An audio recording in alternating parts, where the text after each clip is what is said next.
सत्संग जब तक इंसान आता नहीं खुद के बारे में, समय के बारे में और इंसानियत के बारे में कुछ समझ नहीं सकता। हर इंसान के अंदर होता है, वो सब कुछ जानता है। कोई भी इंसान जो अक्ल बुद्धि विवेक रखता है कभी यह नहीं कहेगा कि उसे कुछ नहीं आता। कह भी देगा तो ऊपरी मन से, अंदर सोच होती है कि उसे सब पता है। और बहुत हद तक लोगों को पता भी होता है, लेकिन खुद के बारे में कितना पता है यह सत्संग में आके पता चलता है। जब संत समझाते हैं, जब संत सिखाते हैं कि दुनिया का ज्ञान रखने वालों कभी खुद का भी ज्ञान रखा करो। आप में कौन से विचार ज्यादा चलते हैं, आपकी सोच में कौन सी सोच ज्यादा चलती है, आप जो कर्म योगी हैं कौन से कर्म ज्यादा करते हैं, इसके लिए जानना बेहद जरूरी है। जब हम सब अपने बारे में जान लेंगे तो आत्म ज्ञान कहा जाता है। फिर वो शुरू होता है। जब तक खुद का ज्ञान नहीं तो खुद की आत्मा का ज्ञान कहां से मिलेगा। इसलिए सुबह शाम सुमरन जरूर करें। 10 मिनट सुबह, 10 मिनट शाम, और कोशिश करें कि एक समय ऐसा जरूर दें जिसमें आप खुद के बारे में सोचें। 24 घंटे आप इस शरीर से काम लेते हैं, दिमाग से काम लेते हैं, क्या 5-10 मिनट बनते नहीं? खुद के बारे में सोचो, सिर्फ और सिर्फ आत्मज्ञान हासिल करो। काम अलग अलग है, कोई हार्ड वर्क करता है, कोई नींद लेके ही काम टाइम पूरा करता है, कोई बहुत मेहनत करता है, तो कोई आलस्य में डूबा रहता है। पर 24 घंटे चलते तो हैं, रुकते तो नहीं। आप रुक गए इसका मतलब ये नहीं है कि समय रुक गया। समय हो गई, चंद्र सूर्य नक्षत्र ग्रह हो गए, पृथ्वी हो गई, समुद्र की लहरें हो गई, ये कभी रुकती नहीं। निश्चित समय के अनुसार ये चलते रहते हैं, चलते रहते हैं। तो आप रुको, चलो, आपकी मर्जी। समय आपका इंतजार नहीं करता। तो कर्म आप करते हैं, समय आप व्यतीत करते हैं, तो 5-10 मिनट रात को, सुबह एकांत में बैठा करो और सुमरन करके अपने बारे में सोचा करो कि हाँ, ये मेरे में गलत आदत है। कितना अच्छा होगा अगर आप अपनी गलत आदत को खुद ही बदल डालो।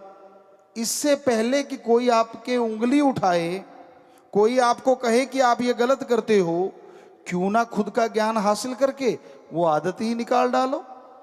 बेइज्जती भी फील नहीं होगी और आप गुणवान भी बन जाएं। किसी को कहने की जरूरत भी नहीं और आप गुणवान बनते जा रहे हैं। और ज्यों-ज्यों गुणवान बनते जाओगे त्यों-त्यों मालिक की दया में रहमत के लायक बनते जाओगे। तो आत्म बोध, आत्म ज्ञान फिर शुरू होता है जब हम अपने बारे में सोच लेते हैं।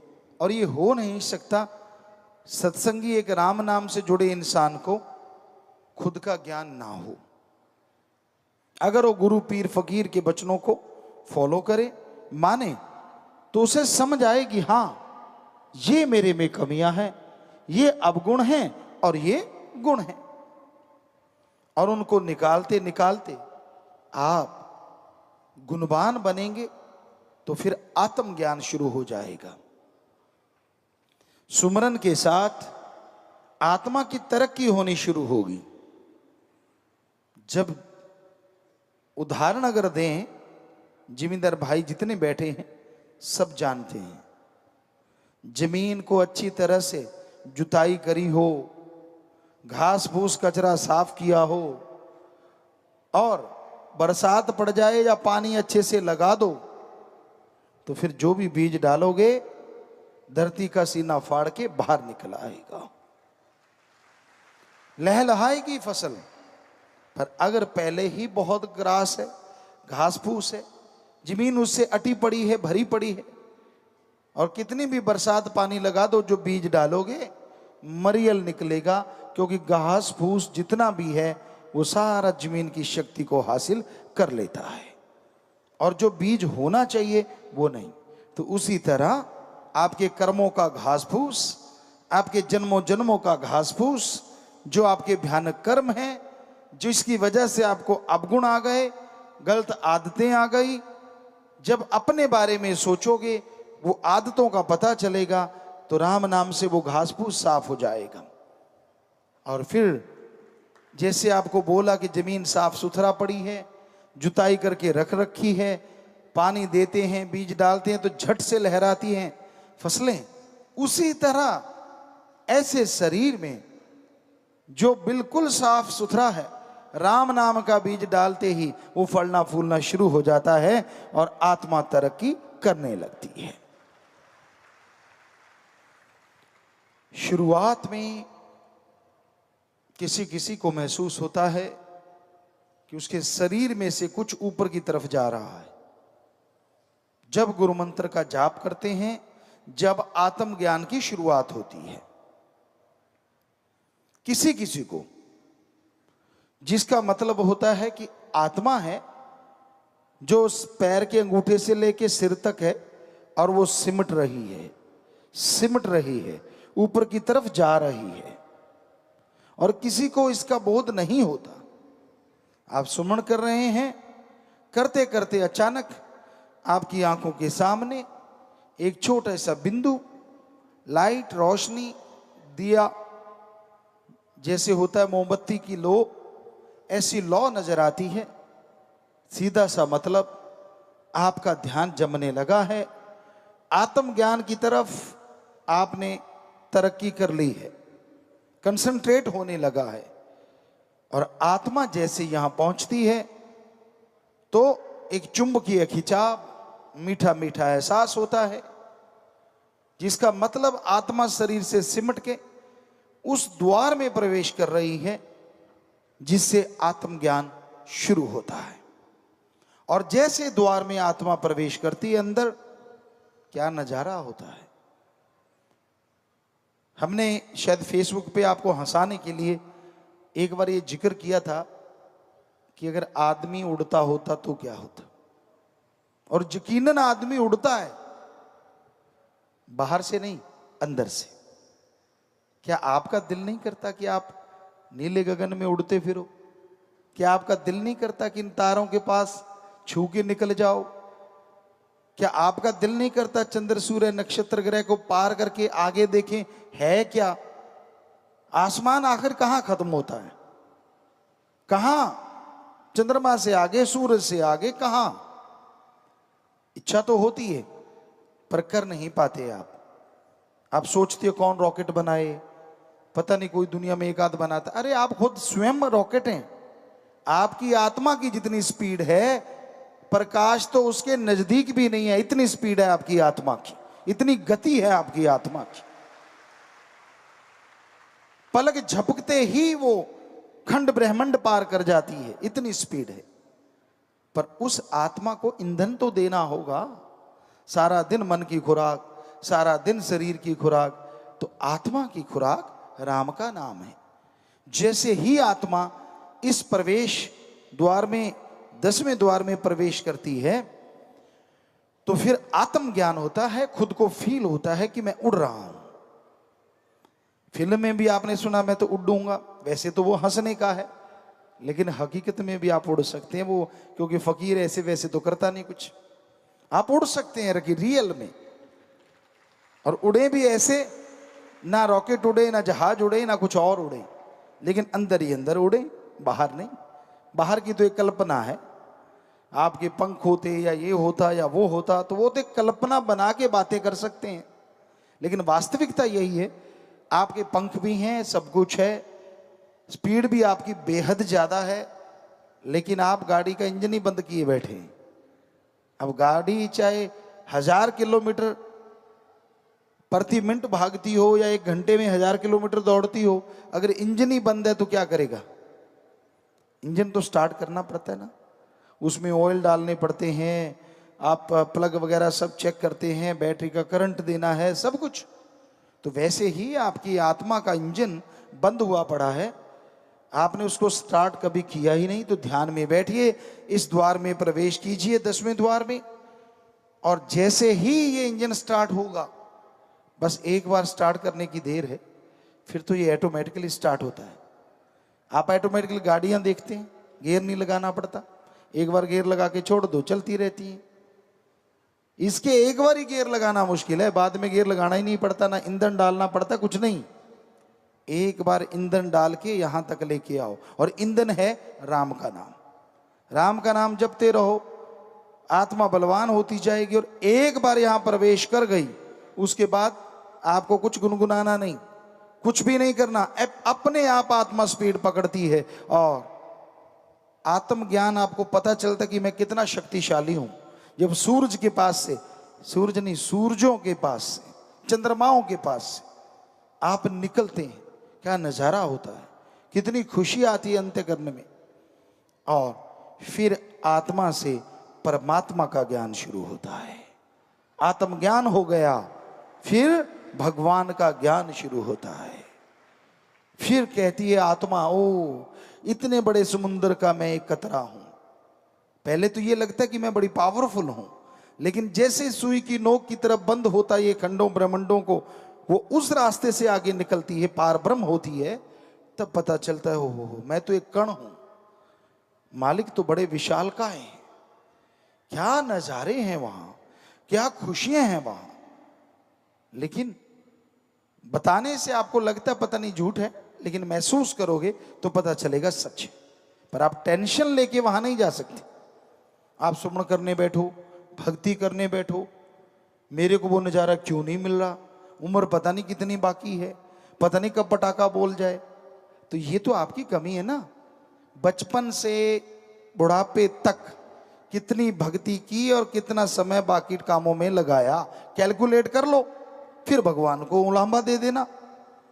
हम आपको गारंटी देते हैं, ज्यादा समय दुनियादारी या शारीरिक मानसिक कामों में लगाया है, आत्मिक ज्ञान के लिए तो अपने समय ही कुछ जिंदगी के कुछ साल बनते होंगे किसी किसी के, वरना महीनों में अटके पड़े हो। कैलकुलेट कर लो, रोज का आधा घंटा तो कितने दिन लगेंगे एक दिन होने में, क्योंकि दिन तो 12 घंटे का है।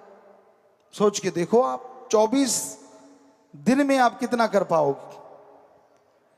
तो कहने का मतलब यही है कि 24 दिन में एक दिन बनेगा। अगर आधा घंटा आप करते हैं रोज भक्ति और घंटा करते हैं तो 12 दिन में एक। कहने का मतलब यही है कि समय कितना दिया ईश्वर को, फिर टेंशन किस बात की। बस उसकी दया मांगो, वो दया करे तो 2 मिनट में नजारे दिखा दे, उसका कुछ भरोसा नहीं। क्योंकि वो दया का समुंदर ऐसे ही नहीं कहलाता। हमने हर धर्म के पवित्र ग्रंथों को पढ़ा, पवित्र वचनों को पढ़ा, सभी में आता है कि वो दया का समुंदर है, रहमतों का भंडार है। पर उसकी रहमत के लिए हम अपने शरीर को तो तैयार करें। कहते मूसा ने जिद की थी, नहीं ईश्वर अल्लाह मुझे तो दर्शन करने ही करने और जहरा तौर पे करने। शरीर उस काबिल नहीं बना था, जिद करता गया करता गया। राम को अल्लाह को भी आ गया कि चलो नजारा दिखाई देते हैं। कहते सुई का जो बारीक छिद्र होता है, सुई का जो बारीक तीखापन होता है, सिर्फ उतनी जगह से दर्शनों की एक झलक दिखाई और सालों साल मूसा जी बेहोश पड़े रहे, झेल ही नहीं पाए, शरीर उसके काबिल नहीं था। तो कई बार आपको जिद होती है, मैं तो जायज मांगता हूं जी, मैं तो दर्शन चाहता हूं जी, फिर मुझे क्यों नहीं होते? अरे बॉडी कागज की और आग को समाना चाहता है शरीर में, जल जाएगा ना सब कुछ। पहले बॉडी फौलाद की होनी चाहिए, वज्र की होनी चाहिए, तो ज्वालामुखी को भी झेल जाती है, उस लायक बनाना पड़ेगा। और उसके लिए निरंतर राम का नाम जपना, राम नाम जप के अपनी बॉडी को उसके लायक बनाना है, ताकि राम जी जब दर्शन दें तो हमारा शरीर उसके काबिल हो, उसे झेल पाए, दर्श दीदार कर पाए। और ये संभव है निरंतर अभ्यास से। कहते जी रोज भक्ति नहीं होती। वैसे आप बहुत सारे लोग, बच्चे कहते हैं आजकल का यूथ, ये बोरिंग काम है, रोज ही एक चीज को बार बार दोहराना, ये तो बोरिंग है। अगर आपके हिसाब से चले तो सारा ही बोरिंग है। आप रोज पोटी क्यों जाते हो? ये बोरिंग काम है, रोज ही जाते हो। क्यों जाते हो भाई? आप रोज सुबह सुबह ब्रेकफास्ट करते हो, क्यों करते हो? रोज एक ही चीज, ये तो बोरिंग है। रोज खाना खाते हो, लंच, रोज ही लंच, ये भी तो बोरिंग हो गया ना। रोज डिनर करते हो, सारा बोरिंग। रोज नहाना, रोज कपड़े बदलना, सब बोरिंग है ना। क्यों करते हो फिर? वो तो जी करना पड़ता है, तो ये भी करना पड़ता है। अगर कुछ हासिल करना है, अगर ईश्वर के दर्श दीदार करने हैं, नूरी स्वरूप को देखना है प्रभु के, तो अभ्यास रोजाना करना होगा, ताकि ये शरीर उसके काबिल बने। और जब बन गया, नजारे वो आएंगे जो कहने सुनने से परे। शास्त्र नाम श्याम मस्तान जी दाता ने तो बड़ी रहमत की हुई है। सुमरण अभी आपने इतना किया नहीं होता, भक्ति करी नहीं होती, थोड़ी भावना शुद्ध होती है, सेवा करते हो, हाजिरी सत्संग में लगाते हो, और परमात्मा दर्श दीदार देने शुरू कर देता है। कभी सपने में, कभी बुलेखा पड़ गया, कभी जहरा तौर पे, कभी कैसे। वो संतों के रूप में आते हैं ताकि आपका शरीर उसको झेल सके, पर देता भगवान ही दर्शन है। फिर भी आप उनको मानते नहीं। यार यहाँ बुलेखा जा प्यासी, ऐसा हुआ तो था जरा सा, तो वो तो आपकी मर्जी है ना। आप उसको रियल को बुलेखा कह दो, क्योंकि जो पीर फकीर सच्चा है, मालिक परमात्मा अल्लाह वाहिगुरु राम, उस रूप में आके दर्शन जरूर देता है। जो उसे इग्नोर मार देता है, दर्शनों में समय लग जाता है। जो उसे स्वीकार कर लेता है कि हाँ नहीं ये जहरा तौर पे हुआ है, सही हुआ है, तो उसकी वो दर्शनों की संख्या बढ़ती चली जाती है। जल्दी जल्दी होते होते क्या पता कब नूरी स्वरूप में बदल जाए, कुछ कहा नहीं जा सकता। तो कितनी बड़ी छूट शास्त्र नाम श्याम मस्तान जी दाता ने भक्ति भाव में राम के थोड़े से शब्द बता के किए। लंबा चौड़ा कुछ नहीं करना, बस थोड़े से शब्द दोहराओ, शरीर को इस लायक बना लो कि मालिक जल्द से जल्द दर्श दीदार देने लगे।